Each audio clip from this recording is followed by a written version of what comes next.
This audio reading is taken from the book The Bible and the Newspaper by Charles Spurgeon.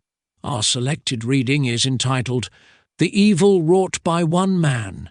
One sinner destroyeth much good. Ecclesiastes 9:18.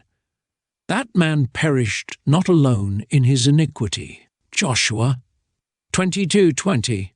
An American paper contains the following paragraph. An oil train of 40 oil tanks ran into a heavy freight train near Slatington, PA. The engineer of the latter train had been compelled to stop to cool off a hot journal, but the conductor had sent no one back to warn following trains of danger. Several persons were killed and about 40 injured, the result of one man's carelessness.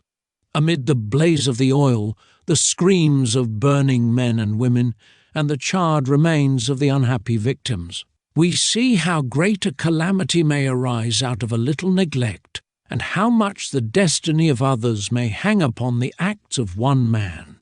Have we a due sense of our own personal responsibility?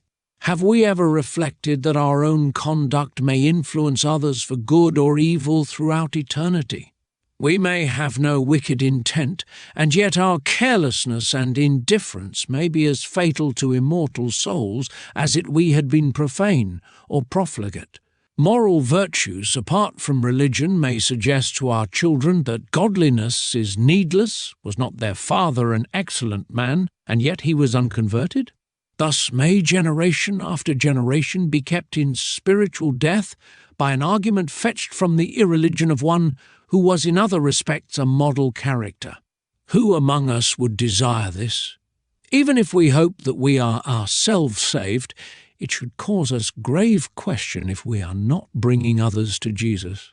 A destroyer of souls will have an awful doom at the last, and he who failed to do his best to save his fellows will not be held guiltless before the Lord. This concludes our reading. Thank you for listening.